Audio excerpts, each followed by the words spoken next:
বিসমিল্লাহির রহমানির রহিম। সুপ্রিয় দর্শক, গণপ্রজাতন্ত্রী বাংলাদেশ সরকার কর্তৃক নিবন্ধীকৃত আন্তর্জাতিক মানবাধিকার সংস্থা বাংলাদেশ আইন সহায়তা কেন্দ্র ফাউন্ডেশন বাসক কর্তৃক এক ঝাঁক আইনজীবীদের মাধ্যমে সারা বাংলাদেশে নির্যাতিত, নিপীড়িত, অবহেলিত, লাঞ্ছিত, বঞ্চিত যে মানুষগুলো আছে তাদেরকে আমরা আইনি সহায়তা দিয়ে যাচ্ছি আমাদের নিজস্ব আইনজীবীদের মাধ্যমে। আপনারা জানেন, সেই ধারাবাহিকতায় মোসাম্মদ নাসিমা খাতুন এক ভুক্তভোগী বোন, স্বামী মৃত্যু গোলজার হোসেন, পিতা মৃত্যু গোলাম রহমান, মাতা মৃত্যু আমিনা খাতুন, সাং হোল্ডিং 61 জাম সিং, উত্তরপাড়া থানা, সাভার মডেল, জেলা ঢাকা, যার বিরুদ্ধে উনি অভিযোগ করছেন। তিনার নাম মোহাম্মদ আশরাফুল ইসলাম, 35, গ্রাম পোস্ট অফিস এবং ওনার এলাকা উনি অজ্ঞাত রেখেছেন। ওনার থানা হলো 2500। তিনি বিভিন্নভাবে আমাদের যে ভুক্তভোগী মোসাম্মদ নাসিমা খাতুন, তিনি খাস পর্দা করেন বিদায় আমি ওনাকে ক্যামেরায় নিয়ে আসিনি, ক্যামেরার বাইরে রেখেছি, যেহেতু উনি 5 ওয়াক্ত নামাজ পড়েন এবং উনি খাস পর্দায় থাকেন। উনি একজন ভদ্র মহিলা, স্বামীহারা। উনি বিভিন্ন সময়ে এই প্রতারক আশরাফুল ইসলাম বিভিন্ন মানুষের নাম দিয়ে ব্যাংকের মাধ্যমে প্রায় 12 লক্ষ টাকা উনি হাতিয়ে নিয়ে যান। এবং নাসিমা খাতুন ওনার 2 আপন, মানে ওনার নিজের গর্ভের 2টি সন্তান, একজনের নাম হচ্ছে মুরাদ হোসেন, আরেকজন নাম হচ্ছে জাহাঙ্গীর হোসেন। তাদেরকে মালয়েশিয়া পাঠানোর কথা বলে, মালয়েশিয়াতে নিয়ে যাবেন সেই কথা বলে বিভিন্ন তারিখে বিভিন্ন ব্যাংকের মাধ্যমে টাকাগুলি নিয়ে যান। আমি সেই ব্যাংকের নামগুলো আমি উল্লেখ করছি এবং যে ব্যক্তিদের নামে টাকাগুলো ফরওয়ার্ড করা হয়েছে তাদের নামও আমি বলছি। মামুল্লাহ ফোন সার্ভিস, তারিখ 17/11/2022, ব্যাংকের নাম ডাচ বাংলা ব্যাংক, সাভার শাখা, হিসাব নম্বর 17019015472, টাকার পরিমাণ হলো 1,50,000 টাকা।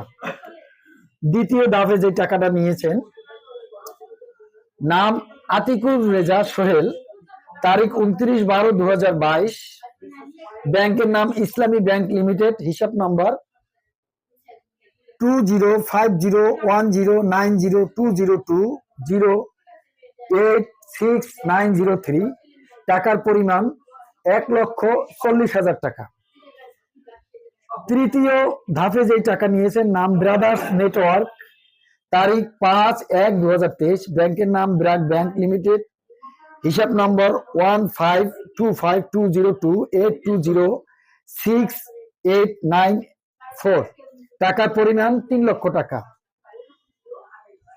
চতুর্থ নম্বরে যে ধাপে যে টাকা নিয়েছেন, নাম হচ্ছে ব্রাদার্স নেটওয়ার্ক, ব্যাংকের নাম ব্র্যাক ব্যাংক লিমিটেড, তারিখ 12/1/2023, হিসাব নম্বর 15252034765840001, টাকার পরিমাণ 1,50,000 টাকা।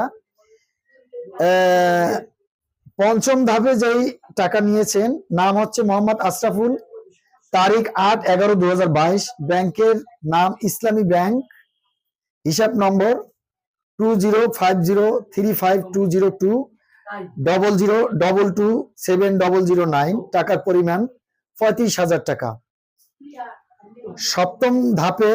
ষষ্ঠ ধাপে যে টাকাগুলো নিয়েছেন, নাম ব্রাদার্স নেটওয়ার্ক, ব্যাংকের নাম ব্র্যাক ব্যাংক, সাভার শাখা, তারিখ 12/1/2023, হিসাব নম্বর 15225203476584001, এরকম বিভিন্ন ভাবে বিকাশের মাধ্যমে এই টাকা প্রায় 11 লক্ষ সামথিং টাকা এই ভুক্তভোগী নাসিমা ওনার কাছ থেকে উনি হাতিয়ে নিয়েছেন। এখন উনি ধরাছোঁয়ার বাহিরে। উনি যখনই ওনার কাছে টাকা চাইতে যান তখন ওনাকে বিভিন্ন অশ্রাব্য ভাষায় গালমন্দ করে ওনাকে বের করে দেন। এই মর্মে অফিসার্স ইনচার্জ 2500 থানায় একটি অভিযোগ দায়ের করেন এই নাসিমা বোন। তো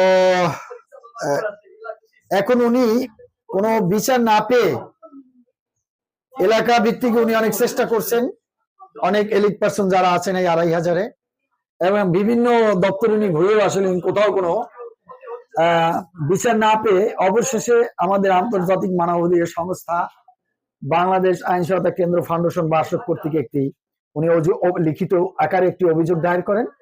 সেই অভিযোগের ভিত্তিতেই আমি আজকে এই বোনকে আসলে আমি ক্যামেরায় নিয়ে আসিনি। আমি প্রথমে বলছি তার কারণ বোন 5 ওয়াক্ত নামাজ পড়েন, উনি পর্দায় থাকেন, সেই কারণেই আসলে ওনাকে আমি ক্যামেরার সামনে নিয়ে আসিনি। তো আমরা বোনকে চেষ্টা করব, আশ্বস্ত করছি যে যথেষ্ট পরিমাণে যতটুকু আমাদের শক্তি আছে, সামর্থ্য আছে, আমরা বোনকে আমরা আইনি সহায়তা দিব।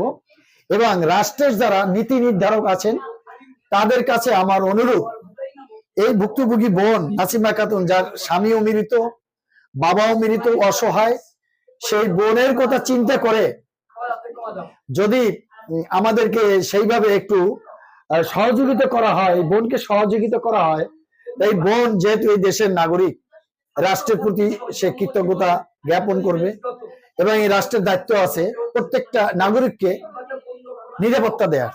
তো সেক্ষেত্রে বোনও দাবিদার। আমি বিশ্বাস করি এই 2024 সালের 25 সালের এই নূতন বছরে আমরা সেই ফ্যাসিস্ট সরকারের আমলে যে নির্যাতনে আমরা ছিলাম, আমরা অবহেলিত ছিলাম, সেই অবহেলার মাঝের এই অবহেলার পাত্র যেন আমরা না হই। আমরা এই যে বর্তমান সরকার প্রধান যিনি আছেন, তত্ত্বাবধায়ক সরকারের যিনি প্রধান doctor Mohammad professor Yunus sir আছেন এবং আরো উপদেষ্টারা আছেন, তাদের কাছেও আমার অনুরোধ যে বিষয়টা যদি আপনারা দেখেন অবশ্যই, এবং আমরা অনুলিপির মাধ্যমে আপনাদেরকেও অবগত করব, যাতে করে এই বোন একটি সঠিক বিচার পান, যাতে করে তার যে 2টি সন্তান আছে নিয়ে ভালোভাবে তিনি জীবন যাপন করতে পারেন। এবং দেশ এবং দেশের বাইরে যারা আছেন আমাদেরকে দেখছেন, আপনারা প্রতিনিয়ত আমাদের যে প্রোগ্রামগুলো আপনারা দেখতে পাচ্ছেন, আমরা অনলাইনে বিভিন্ন ফেসবুক পেজ, ইউটিউব বিভিন্ন চ্যানেলেও আমরা দিয়ে থাকি, আপনারা দেখেন। তো আপনাদের যদি কোনো সমস্যা থাকে আপনারা আমাদেরকে জানাতে পারেন, স্ক্রিনে আমাদের নাম্বার দেওয়া আছে। তো সবাই সুস্থ থাকবেন, ভালো থাকবেন, এই কামনায় আল্লাহ হাফেজ। আমি বিদায় নেওয়ার আগে আমার পরিচালক অপারেশন জনাব আসাদুজ্জামান আসাদ সাহেবকে একটু অনুরোধ করবো যে ভুক্তভোগী বোনকে কিভাবে ন্যায় বিচার পাই দেওয়া যায় সেই বিষয়ে একটু দর্শকের উদ্দেশ্যে কিছু বলবেন প্লিজ। আসসালামু আলাইকুম। দেশ এবং দেশের বাহিরে যে ভাই এবং বন্ধুরা আছেন, আপনার আন্তরিক সালাম। তো আসলে আমরা চাচ্ছি যে মানুষের ন্যায্য যে তার অধিকারটুকুন সেটা যেন আমরা নিশ্চিত করতে পারি।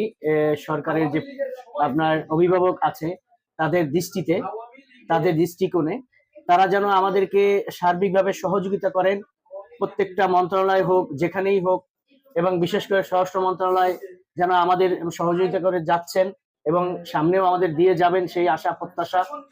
এবং এই যেন ভুক্তভোগী যে বোন, এই বোনের যে আজকে সে নির্যাতিত, এটা এক পর্যায়ে সে নির্যাতিত এবং কারণ সে অসহায়, এবং এই মহিলা যে পরিস্থিতিতে তার কান্নার রোল আমরা দেখেছি, তার যে আর্তনাদ আমরা দেখেছি আমাদের এই মানবাধিকার সংস্থায় যে এসে সে যে স্টেটমেন্ট দিয়েছে, তো আসলে খুবই দুঃখজনক। আমি রাষ্ট্রের সর্বোচ্চ সকল মহলকে এই সহযোগিতা করার সেই কামনা করি। তো ভালো থাকবেন, সুস্থ থাকবেন বন্ধুগণ। আসসালামু আলাইকুম ওয়া রাহমাতুল্লাহি ওয়া বারাকাতুহু।